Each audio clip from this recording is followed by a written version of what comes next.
Okay, I'll start. I'm Barbara Garrity-Blake, and I have been here long enough to see a whole lot of change for about 35 years. I came here in the mid-'80s, actually, as a graduate student at the University of Virginia to study the menhaden fishery. Yay, Joe. He knows everything you want to know about the menhaden fishery. Amen. And that's a fishery that is no longer. I saw that go away. But I ended up marrying somebody who was firmly put his stakes down in Gloucester, builds wooden boats. He wasn't going anywhere. So I have been here ever since, and I'm really happy about it. I've taught marine fisheries policy at the Duke Marine Lab. I've been all up in the fisheries in many ways, shapes, and forms, and I've worked with Jess a lot. So currently, I am president of a nonprofit called NC Catch, which promotes local North Carolina seafood and works to educate consumers as to why it's important to eat local versus imported seafood. And Jess is involved in that too, and that's a good segue to you, Jess. Yep. My wife and I, we moved down here in '96 with the job. I'm a marine biologist, and so a fisheries biologist, and I did work down here before that, so I'd come down and go down east and talk to fishermen. And so I've been familiar with the coast of North Carolina since '78. I grew up in a little town called Bath, which we talk about change. That's our oldest town in our state. And so I grew up on the water, wanted to be a marine biologist, and worked there 30 years. Worked with Barbara. I worked with last 15 years, my job was to help make all the rules for the state of North Carolina. So I worked with a commission that Barbara served on, and I was later honored to serve on that commission. I was appointed by the governor. And then I taught at Duke. I taught fisheries ecology and conservation at Duke. And I taught at NC State's Marine Lab. And then I started my own business. I have some cards back there. I do an ecotourism business and show people all the beautiful nature that we have here. And so involved in still trying to help North Carolina fishermen, like Barbara said, so mainly trying to reach out to consumers. And so we'll talk more about that later on. But we've lived here again since '96 and have no intentions of moving. We love it here, love the sense of community. I got to meet people like Karen even before I retired, and so just love the area. So, and thank y'all for having us. Before we start, I wanted to tell you, speaking of a sense of community, I wanted to thank the Corsound Waterfowl Museum for putting the yellow ribbons in the front and the back. Where Diane and I go to church, our pastor was in a terrible accident, and his wife died as a result of that. So it's really wonderful to see where people care, because we've lived in places that it was hard to tell whether people cared. So just thank you. We know about ribbons. Yep, you do. That's right.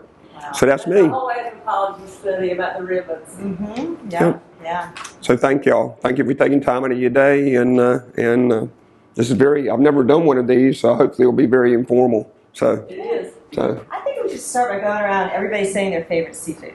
that's fine. You start. Scallops of any kind. Scallops and any kind? Yeah. Triggerfish. Triggerfish? A small triggerfish. I'm just joking with you. I know I work with her also. I work with her also, so I can pick on her. I'm a stone crab guy. Awesome. Well, you were seeing changes in that. There you go. Yeah. Want to go? Shrimp, for sure. Number one. You're supposed to say U.S. shrimp or North Carolina shrimp. There you go. There you go. There you go. There's your education. We can go home now. So there you go. Shrimp as well. North Carolina shrimp or South Carolina? Or South. Yeah. We're stealing a lot of your shrimp. If you haven't noticed, we'll talk about that and something to change. I don't know if you noticed that. South so shrimp Carolina. So the shrimp are going further north, as are the stone crabs. Crabs of any kind. Crabs? You need to talk to my wife. Yeah. Menhaden roe. Oh, Yeah. cooked or air dried. Yeah. Fried. Channel that shrimp. Channel that shrimp? Yep, Wow. it's good. Hey, Penny. It's fine. Channel that shrimp are good. How about the back row? Yeah. The Beaufort and the Boston lady. Haddock. Haddock. Now, we don't have many haddock down here. Sorry.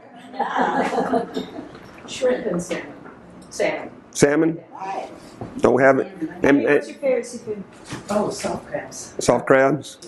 And just before we move on, if you go to a restaurant and they have salmon as a local feature, it's not local. Just want to let you know, we don't have salmon here, so it's not local. Okay? All right. Lobster rolls in Beaufort, right? We'll handle salmon today. Maybe we'll work on snow crabs and other things. Fried shrimp, porcine, Yep. blue crab Definitely. in its purest form.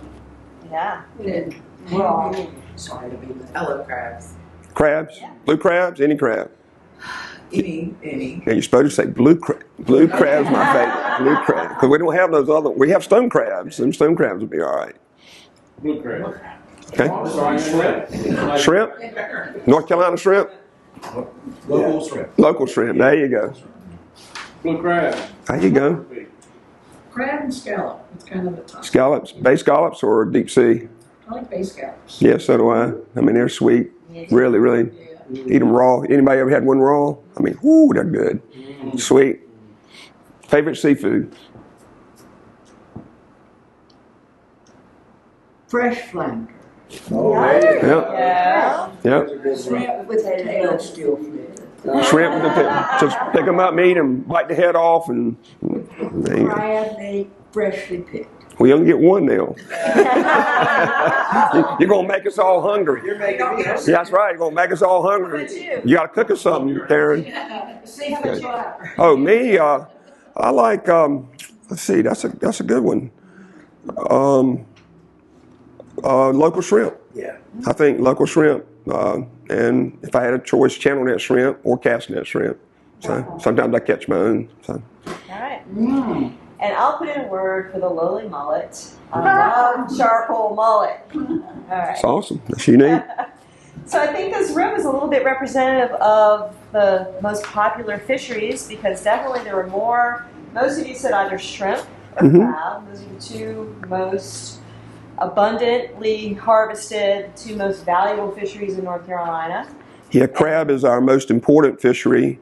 And we actually outcompeted Maryland and Virginia back in the day when I was still working, and then Louisiana was next. So now we're in third place between Maryland and Virginia, but it is our most important seafood. And Barbara, we can go more. Most of it is shipped up to Chesapeake now. Used to have a lot of picking houses here, would employed a lot of local people. That's a huge change right there. And that's a big change because places that he was mentioning in Hyde County, Beaufort County, Pamlico County, it was just the backbone of our processing. So now they're shipped to D.C. And people buy them live. So that's a change. But the fishermen get a lot more for the crab, but they've got to be alive. And so back in the day, you could, if they died and they were fresh, immediately throw them away, but you pick them. And so that's a big change. Yep. And the labor force has changed a lot for crab picking because it used to be local ladies, white ladies, African American ladies coming together, picking tremendous mountains of blue crabs, and starting maybe in the 80s, late 80s, early 90s, the labor force started shifting because there was just really other opportunities out there. So fewer people wanted to spend all day standing there picking crab. So the crab houses started bringing in Mexican women and men, but specifically to pick primarily women through a special work visa program. And so that kind of hit its peak. When do you think it hit its peak, Jess? Maybe in the 90s, maybe 2000s. And what's happened is becoming just like you hear or if you watch the TV about labor being a problem, and that's hit the crab picking industry now. So they have to get a visa, H-2B worker, and it becomes a political issue where we fishermen have to engage, or interested people have to engage our legislative leaders in Congress to try to get the president to expedite those visas. So it becomes a problem. If he owned a crab house, he'd have to have his workers to be able to pick the process. Now you can blow it out. Well, of course, we're smarter now. These are all these young people here. We have a lot better technology, but it doesn't taste as good. And so they blow it out in Louisiana. So that's why our crab meat is better than, quote, crab meat from the Gulf. So it's the same crab, blue crab. So anyway, just a little bit of tidbit. You learn something new every day. I never knew there was some such thing as blowing out a crab. They use pressure. Yeah. It's a sophisticated thing, but anyway. So I didn't want to get, anyway. Yeah. All right.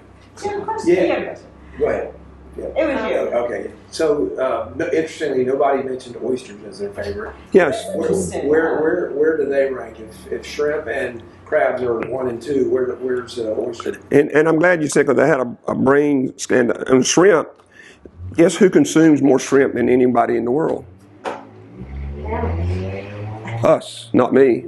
So the U.S. So if you're the president or head of the UN or head of the FAO, you go, well, let's do something to make sure U.S. gets more shrimp than other people. China is usually neck and neck, but we have a sustainable fisheries program in our country. China does not.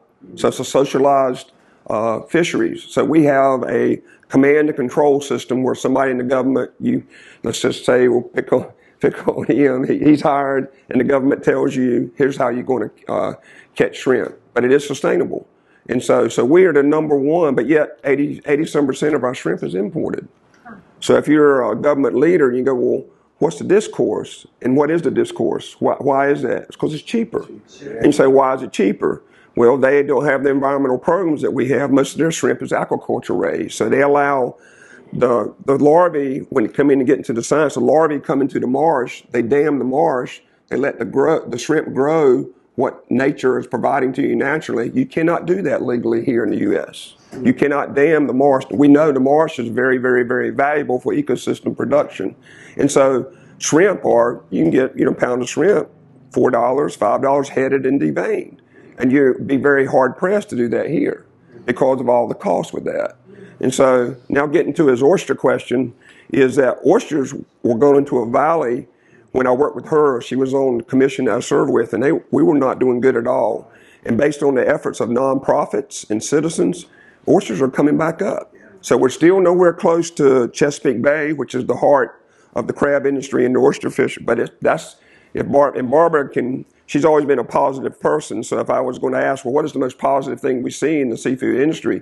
The answer is the increase in oyster production. So a lot of people can try to make a living raising oysters, and then they get involved in the water, so they will help people like Karen or Barbara on helping protect water quality, which I might like to take my grandchildren swimming in it. So you can use oyster as your canary. Right. And so, for example, Steve Weeks is a very prominent lawyer here, and he's got a lot of oyster leases in Newport River. Every time it rains now, they close Newport River. Well, that stops his leases. And that's illegal based on the Clean Water Act. So I'd tell you as a bureaucrat, or as an interested person now, but in the old days as a bureaucrat, that's not acceptable. We should fix that. And we have enough smart people like these young people here, we could dig into that, and we could find out with the technology we have what's causing it. Right. And then polluting the waters. Making the waters being polluted. That's right. And we know it's due to coliform bacteria. Yeah. So we've zeroed in. It's not zinc. It's not barium. It's not the forever chemical like they're having in Cape Fear. It's coliform bacteria, and it's produced by warm-blooded animals. Does runoff have any effect? Yes, that we know it comes from runoff. So we know. So if you're doing the CSI on it, yes, it's from runoff. Yes, it's from bacteria. Yes, do we know what? Is it a combination of who? No, because it's going to cost a lot of money to fix that. So, Which comes from overdevelopment. And what we know generally, when you hear fishermen, back when I worked with Karen, fishermen would come and say, don't regulate me, do something about auto development. Do something about auto development. Well, we didn't have any authority on development, and you see how things have changed. Just look at Harker's Island from the water. Not from going down the road, but from the water, and you look, and because we provided as a society water and sewer, instead of having 2 and 3 bedroom houses, now you've got 7, 8, 9, 10 bedroom houses, which is, that's, quote, like Ernie said, that's progress, or, but it may not be. A sewer system on half the island that the community did not approve. See? Just to be specific. That's right. I got a question right here. the oyster population, are you saying that the oyster population is increasing? That Yes. wild Farming. oyster? Or No, not wild. Well, wild is coming back too, but aquaculture. So they are managing. They've set up sanctuaries, wild, but it's still not growing as fast as aquaculture. But it's not going down like a gray trout or a spot or a croaker, which you go, well, when's it never going to turn? Because things go in cycles usually. Well, he's got his right hand tied behind because he can't move. Once he settles out, he's dependent on Karen taking care of that water where he's at. So if the water's not good where he's at, he's doomed. And so that's why you can use oysters as a canary for your water quality. So getting back to you, aquaculture's done this. The wild harvest is still trending upward. So. But are you counting oyster sanctuaries where they're planting oysters as part of that wild? It's all of it. It's all of it. The sanctuaries. Harvestable. The what? You can't harvest. No, out of sanctuary you can't. But what they're seeing is wild harvest is still increasing in areas mainly because of I guess maybe nature, but also we used to be back when you talked about lowland. They had a soup oyster, and once the wild harvest guys would go in, the soup oyster guys would come in, and the mound would go from this to this. And he would tell you as a scientist, and I would tell you as a scientist, that ain't good, because the oysters like to pile on top of each other. And so that gets them out of the dead water. So anyway, a lot of the beds in the pamlico and the noose went dead. And so the answer is, getting back to Karen, is those are coming back, believe it or not. Well, after the meeting, I'd like to talk to you about a couple of things. Yeah. Well, you got my card. You can call me anytime, too, so if we don't have time. Yep. Speaking of aquaculture, if you get an opportunity to drive down east and you go through Williston, you will notice, or probably already have noticed, a building on the right that has a really pretty glass mural on it. So that is Down East Mariculture. Right. And if you get a chance to visit that place, they're very welcoming there, but they're growing oyster seed. And selling our oyster farmers the seed. That's right. And so talk about change. Right, Karen? Because that building, I could say so much. you could say so much. Karen used to call that clam hinge. It was a clam house. That's right. Because it was a relic. Clam king. Clam king, and they That's right. sold clams to Heinz in Pennsylvania. Yes. And that was the economic Largest on the East Coast. of that part of down east. And if Elmer Willis knew that they were growing oyster spat in his place, he'd rise up. Because the thing you haven't touched on is the whole cultural side of oyster growing. Which down east is the last stand out, and everybody's had to give in because everything else is given out. But there has been a struggle, a very real struggle, about accepting growing oysters among the true commercial fishermen. But some of these true commercial fishermen Are are having now to do it because their nets have been run out of the water. Right. You know this about. And that's what the change he talks about. And you say some might change, like me. I've never been a waterman except, well, I have fished gill net to try to get food to eat. But if I wanted to transition to something else, I could raise those oysters if I found a leash, but I would never be a true waterman like what she's talking about. And so, but other folks, because of the restrictions and the decline of some species or water quality, whatever, they've turned to this, and they are making a successful living doing that. But it's not without resistance. Yeah. And I'm glad Penny's raising her hand because I was just thinking about Penny and her husband have a shellfish farm. Right. And we've been fishing for 50 years. That's us real fishers. Yeah. And we have been raising clams for 30 years. And you've been married for 50 years. And he said you stayed married for 50 years. Oh, yeah. That's amazing. And raised soft crabs. That's even worse. 38 years ago, we started raising clams and testing clams versus oysters. Our site is better for clams, and even though we grew oysters for 7 years. And the changes we've seen in that acceptance of aquaculture, I think, has a lot to do with what's going on over at the community college. And we have an aquaculture tech program over there, where young people who are coming into the business and hearing the stories about how it's tough to make a living these days, understand that that's an ace in the hole. And you can always go to your beds and get whatever you plan. Unless you get a virus. Yeah. Yeah. Or, and I We want have to, never had a virus, knock on wood. but in now that we have clams. Penny has the floor, I wanted to talk about the change.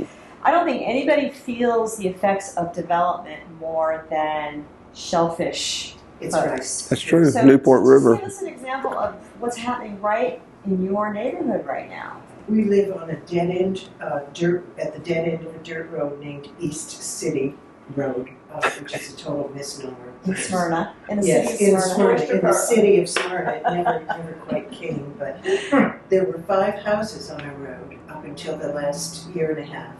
There's now in development 5 more houses. That's a doubling of septic systems that are leading right into the water. I mean, they're not leading into the water. They're done properly. They're going to be good. But does it worry a shellfisher? But yeah, it sure does. Did I have to talk to my neighbor and bring Kama out on the development that's directly adjacent to us and explain to him what the shellfish farm was all about? That's right. He did not know. No. He did not have a clue. Well, what about Tusk Creek growing development? Used to be nothing. Well, everything Everywhere. down east is going crazy. That's right. You also had a marine heat wave the last couple of years. Absolutely. Well, Wiped out your oysters? We don't Yep. do oysters, and that's why we don't do oysters. Oysters, you have a lot of issues. That's right. To the marine, that's right. CCC on oyster technology. Oof, you have a lot of issues. That's right. And Right. clams you don't. And I think clams are wonderful. I'm right there with the old clam house. So, I'd ask y'all, well, Karen's passionate about community, her roots and whatever. So before you leave here, you say, well, I'm an outsider. And you say, well, why should you care about this? So when I do eco tours, people that are from Boston or whatever, and I say, why should you care about the beauty that we have? And the answer is, well, why should you care about seafood? And one is what Karen just said, the community. So if you live down here, there'll be a connection. And even if it's not on a person grabbing those animals out of the water by growing them or trying to chase them, you're going to have the fuel people, the dock, the infrastructure. You'll have people that might go to your church, the people that teach people's children so they won't move away. So the community sense, Core Sound does a great job of conveying that. So I'd tell you that, and this is still a small enough area that there's still a sense of community in my thinking. All right? And then secondly is where we talk about consumers, and this is why I get involved working with Barbara on NC Catch, is seafood is good for you to eat. So rather than pork rinds or French fries, which no disrespect to pigs or to potatoes, you go, well, seafood is good for you to eat. And our country and our state, you pay a lot of tax monies to provide for a sustainable fisheries program for our country.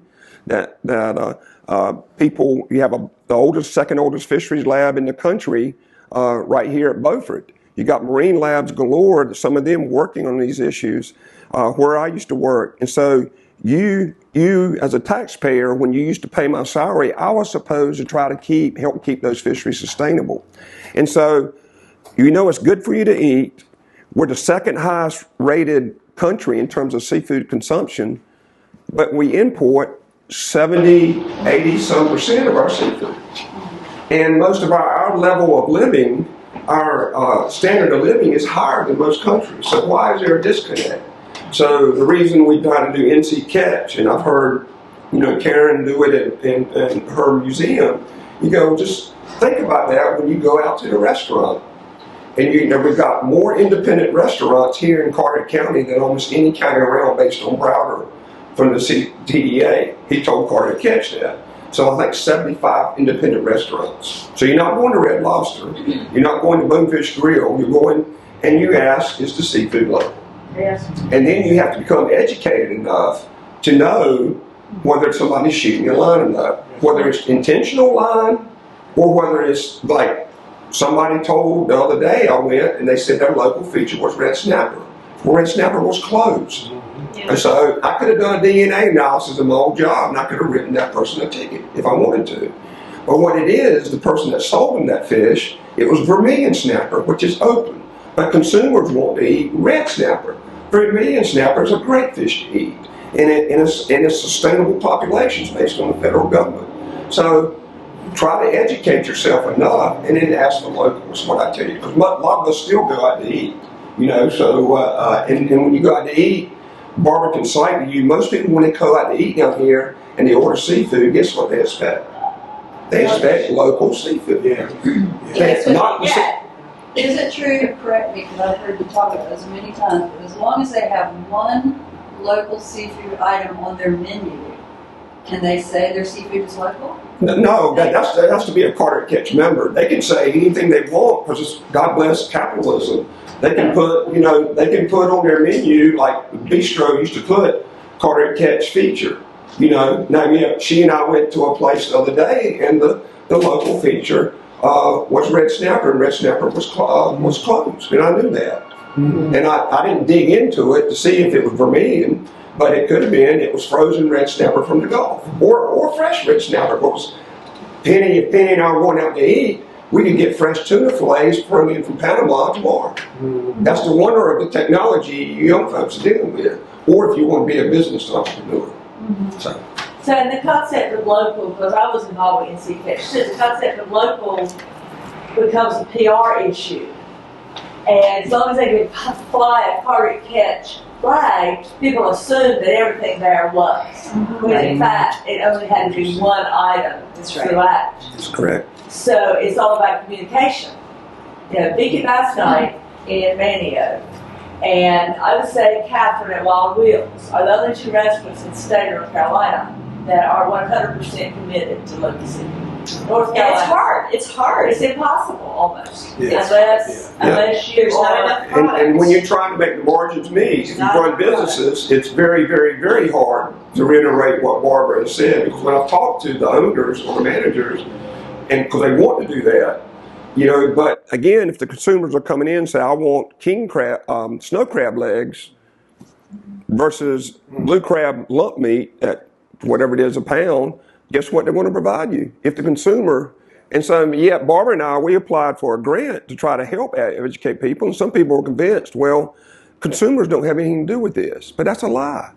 That is a lie, because you see the big companies, Red Lobster throws it at you every day. You're going to eat that local Red Lobster from Maine every day, you know? And so anyway, yeah. I've talked enough. And so when you go to a seafood market, seafood markets could not stay afloat on local products. There's just, to have seafood year-round available to the person who walks in the door, there's just not the availability.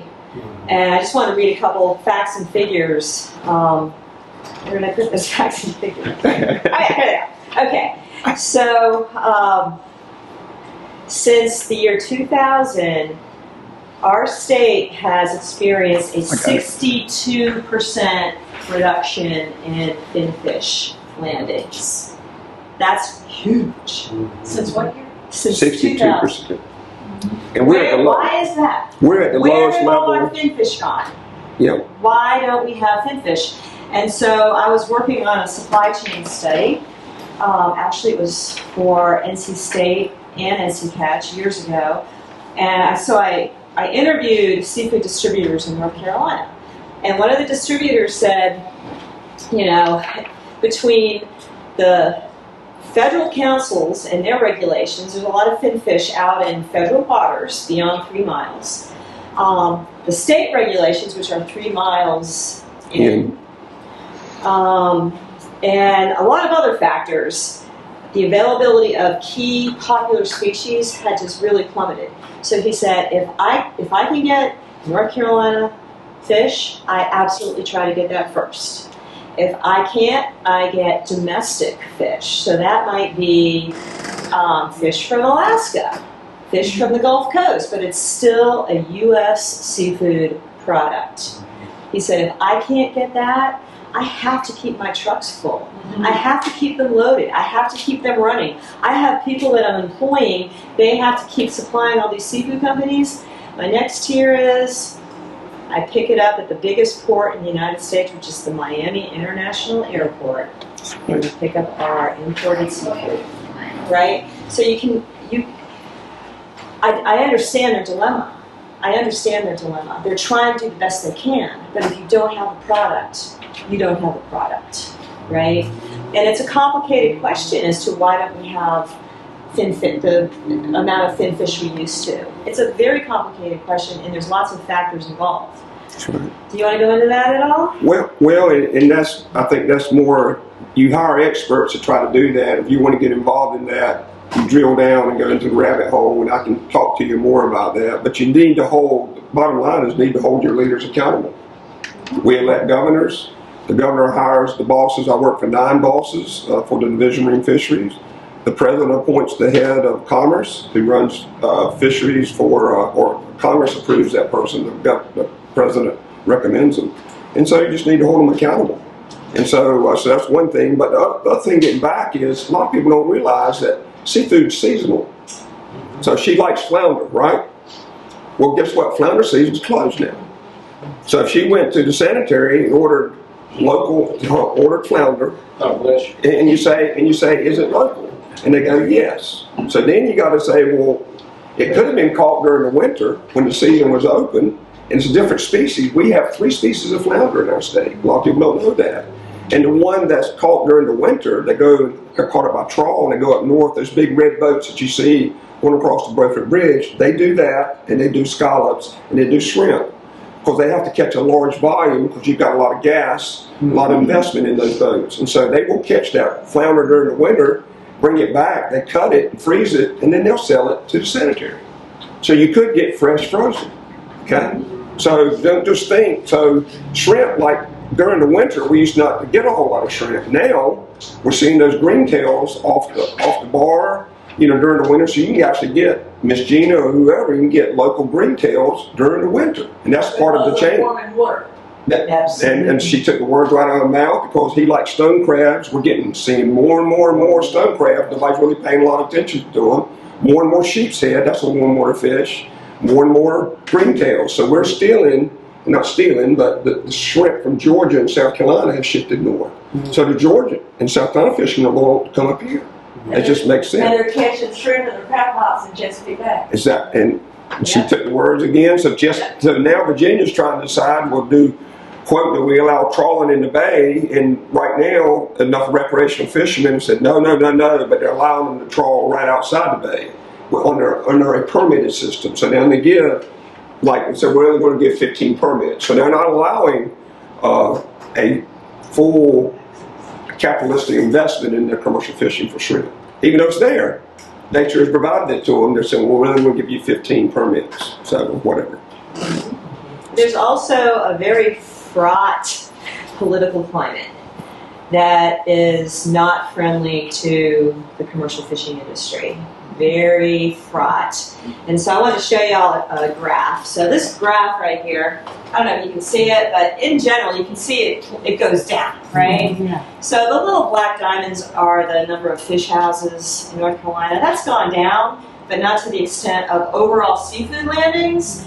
The biggest plunge in seafood landings is right here between 2005 and 2006.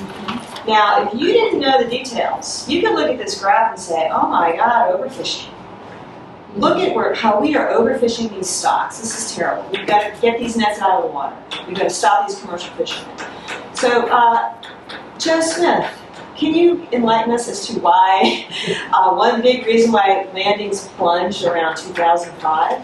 That was the year the Weekly family sold the Beaufort Fisheries, which was the Menhaden factory. And, annually, I forget what percentage of North Carolina landings, they would land down there at the end of Front Street, but they closed up shop and sold to developers. So, and that's a big change. And that's where the Beaufort Hotel is now. Yeah. Beaufort Hotel. And even ahead of that, it was the whole regulation on the purse seine that evolved out of India. And that brings us also to the social conflicts that have arisen really for decades, where people move in, development changes, people's values, people bring in different values. They don't understand why are these boats out there. These Menhaden boats were large steel vessels. You know, what are they doing out there? Why are those fishermen, you know, literally sucking menhaden out of their nets with these hoses? Which, if you know anything about the menhaden fishery, very prolific industrial fishery, and it was a very healthy fishery. Smelled like money. Smelled like money. We had several factories right here in Carteret County. But my point is because of social, economic, conflict factors, the last processing plant closed down in 2005. Until then, sometimes, Joe, a little tiny boat would be like within the top, 10 ports in the United States? They would be in the top 10. We were in the top 10. Can you imagine? I mean, that's... And now we're not in the top 50. So you go, well, how's it changing? Not value, but in total. That's right, in volume. That's right. 200 and some thousand pounds, I remember looking at that. And so what is changing is those kind of pressures that Karen mentioned and that Barbara mentioned on menhaden are now being transposed to other fisheries. So political pressures. Pressures to say, let's stop this type of commercial fishing in our state. And so what's also happening is we used to have, back when we did before the Fisheries Reform Act, we had 30-some thousand people that registered their boats. They didn't have a commercial fishing license, but they registered their boat to use commercial gear. Then we had these gear licenses. Well, in the Fisheries Reform Act, we said, well, notice we have one license. Well, guess how many commercial fishermen you have now that supply all this protein that we're trying to provide? We've got 10.5 million people in our state. Okay, we're one of the top, I think, top 10, maybe in top 5. So we're a growing, progressive state in terms of population. So guess how many commercial fishermen we have that are trying to catch a product? 10,000, could get 2,000 some active fishermen. And we're authorized to have 8,000 by this Fisheries Reform Act. So, well, what's happening? So you say, well, why is that important to me? So you're going into rabbit hole. So if you get involved in your community, you say you do have a fundraiser for the new governor coming in, so there will be a new governor, and you go, well, let me talk to you a little bit about the plight of our commercial fishermen. And even though I don't know about commercial fishermen, I love to eat seafood. So you're going to get it from a third world, or a foreign country. It's going to be raised in a farm, or it's going to be wild caught. And it's good for you to eat. We know that through untold stories, science. It's good for you to eat. And so anyways, that's something that you could do. Just ask, and you can ask your county commissioners here in your community. Because in the past, our county, like what Karen said, was steeped in, I guess I can call it our county, steeped in commercial fishing and fishing. And a lot of people with the misconception that Barbara mentioned is, well, I'm a recreational, I love the recreational fish. That's my passion. And they say, well, we can't impact the resource. Well, how many? Because you're just one little guy. I'm one little guy. And so we're in the top 3 in terms of recreational fishing trips in the whole country. Okay? So people will claim to you, if you're involved in a nonprofit, there's at least 2 of them that say the commercial fishermen have slammed the resource, it's going to heck in the handbasket, and we've got to do something about commercial fishing, but yet nobody's willing to look in the mirror and say, well, we might have to be contributing to it too. And so there's 1.2 million to 1.8 million recreational guys. And I go, well, let's just say speckled trout. Joe loves to catch a speckled trout. That's my favorite fish to catch. All right. You go, well, who catches the most speckled trout? Well, it's 80% recreational guys. So the commercial guys only catch 20%. So I'm going to Joe, he's the speckled trout czar, and you say, Joe, we might think we have a problem with speckled trout. Who should we try to limit? And somebody might say, well, the commercial fishermen. You go, well, wait a minute. That's only 20% of the catch. And that's what's happening more and more. So getting back to what Barbara said, I can go down a whole list of rabbit hole species, like mahi-mahi dolphin. If you get mahi-mahi on your menu, most likely it's not local. What's the status of triggerfish? Triggerfish are where Joe used to work. They're watching them close. They're still sustainable, but they're getting hit real hard, mainly by recreational fishing. Mainly by recreational fishing. Okay. I want to point out there's some handouts. Joe had something to say. Oh, sure, go ahead, Joe. Just a point about the speckled trout. We have a mutual friend, Charlie Leonard, retired fish biologist from North Carolina. Charlie used to say it's hard to spawn when you're in a 48-quart igloo pool. So there's some handouts back there. And one is something that NC Catch puts out as sort of popular myths about the seafood industry, so you might be interested in that. And I had a few of these left over. Some of my students at the Duke Marine Lab taking marine fisheries policy did this little flyer, what's my impact? Fishing for fun in North Carolina. And it was really designed to sort of educate recreational fishermen that, yeah, you're just one person with a hook and line, but there's a million and a half of you, the cumulative impact. So on the back, it shows some key pie charts of fisheries where the recreational fishermen are actually landing more fish than the commercial fishermen. So it's just eye-opening to see that. And there's a little tiny graph up front that shows overall landings, recreational and commercial overall. And overall, there's more landings recreational than commercial. So these are things that people don't realize. So those of us that are in the game of trying to educate, decision makers, consumers, it's a big job because fisheries are complex. You start talking about it, their eyes glaze over. Don't even start talking about management. Their eyes glaze over. And, so the challenge is for organizations like NC Catch is to how to convey simple messages to the consumer. Like, seafood is good for you. Yep.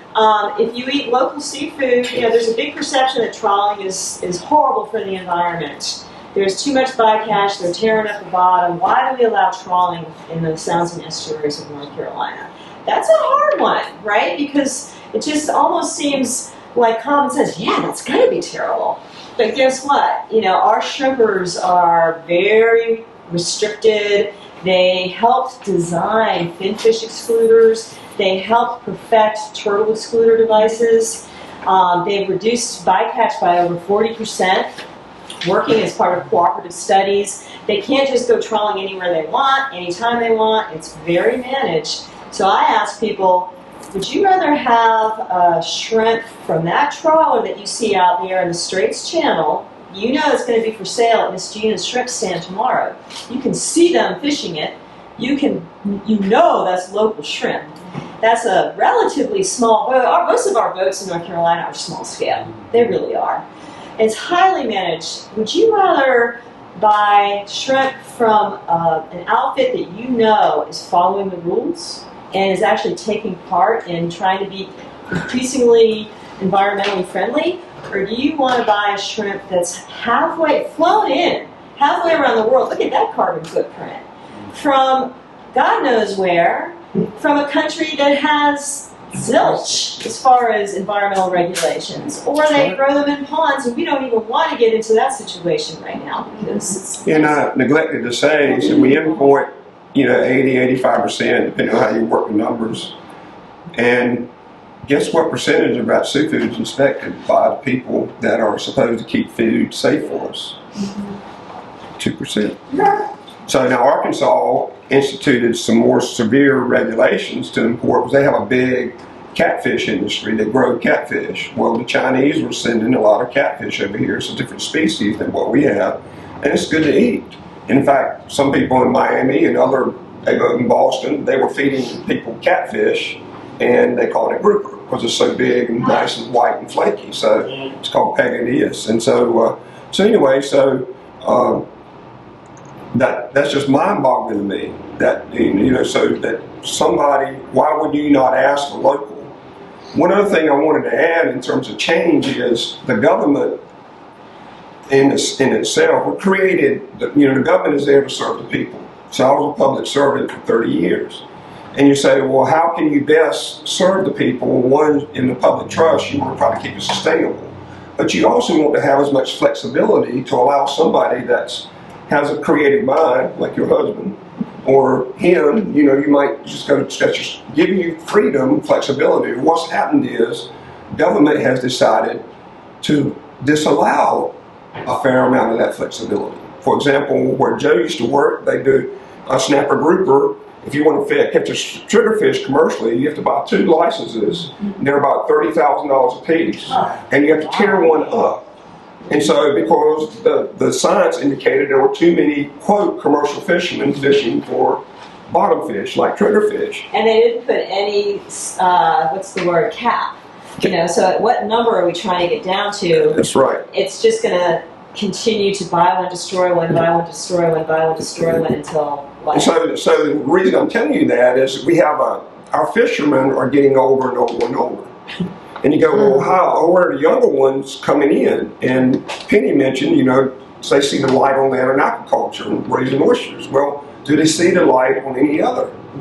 And if you got a young man or woman that wants to work hard and has been blessed with common sense and some mechanical sense, you go, well, why would I do that? Why wouldn't I be a welder? Why wouldn't I do something? Why wouldn't I work on a charter boat? Why wouldn't I, and so that's what's happening. Because our younger fishermen, so, where's the hope? Why should, even though I live down east and I want to stay down here, what could I do if I wanted to work on the water? Because I love the water. I love the water, so I can relate somewhat to those fishermen and watermen. And so, and that's to me, the government needs to allow more flexibility. And I'll give you one more example. Karen mentioned that some of the guys that couldn't do it any other way, they turned to oysters. Well, the other species that people can catch now with a gill net is a species called bluefish. Okay, well, bluefish is the whole that's sanitary and sold at Southern Salt, and maybe Wild Will's has it, and it's a good fish if it's fresh. And if you smoke it, like she said, it's very good. So people are developing, well, we'll have these alternative things. Well, the government just instituted a 50-pound limit on bluefish. So that means you're getting so many, $1 a pound, so you're limited, you're capped. And they did that because they caught too many bluefish up north. But bluefish go up and down the coast. And so not to lay the blame on anything, it's just the flexibility. If I was a gill netter and a young man, I go, well, what am I going to do now? I don't have anything else to fish on. I don't have anything. And I will say, in the hope of saying something positive, one of the changes, and Barbara and I, over the years, the whole fish house closures, we've been up and down that trail. Yeah. The fish house is no longer the institution and dependent on like it was because of social media.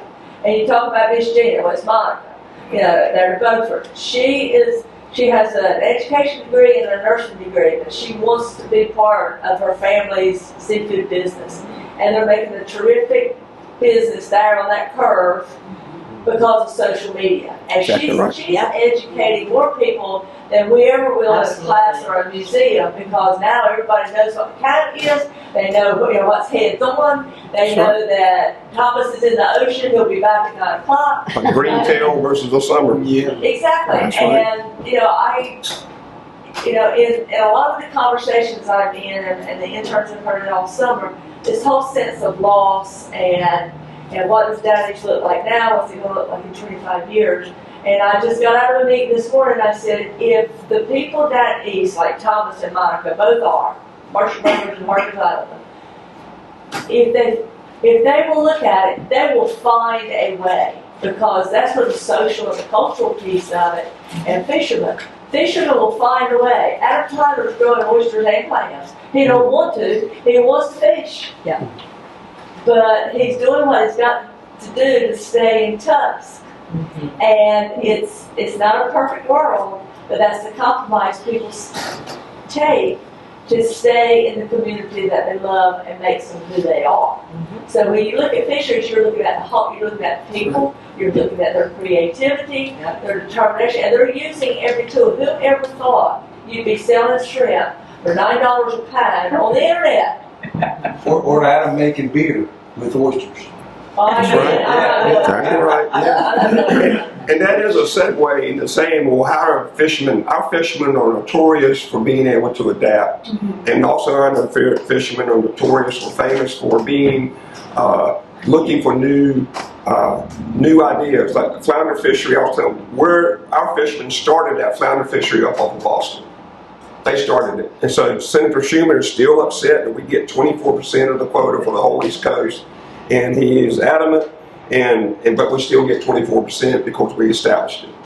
And so the segue into the good story is there are several young people that have developed these marketing things where they sell to the restaurants. So when you go to an independent restaurant around here, you actually might be getting local fish. When in the old days, in the 80s, it was going to New York and it might come back to them on a truck. But now they can get like they might used to throw a triggerfish away. Well, listen, she wanted a triggerfish. They used to throw a triggerfish away. Now it's one of the most desired fish. Now sheep's head. Now black drum. And it can go on if you want to go. But there's companies here like AB Seafood is doing some local. Bogue Sound Seafood is trying to get local products. You got Salted Catch over in Beaufort trying to do that. You got the family. What's the family there at Blackbeard's? The Rose family. The Rose family. And so, and then Miss Gina. So, and you get young people that knows how to use the technology. You can make a good living. Just ask Monica. And look at Ocracoke and their commitment, the fish house, the whole fish house story, which is a microcosm and a blazing story. And then there's local seafood in Raleigh. That's right. Who is basically a fish house in Raleigh. That's right. I've been there. They're cutting fish today in Raleigh. They just opened a brand new processing facility, but they drive to Wanchese and they're picking up oysters here. And they're young folks, a little bit older than you guys, but they had the vision, well, how can I provide a good product, which is a wonderful product, to these seafood consumers in Raleigh? And now they're going to Asheville. They're in Durham. So anyway, that's something you might want to talk about. Yeah, absolutely. And I'm involved in a program with Sea Grant called Fish Camp, and it's a leadership development program for young commercial fishermen. And we have it every other year in January for about 3 days. And we have some young fishermen that have been involved in it, and they recruit other young fishermen year after year. So they're pulling in their younger colleagues. We define young as 40 and under, right? 40 and under.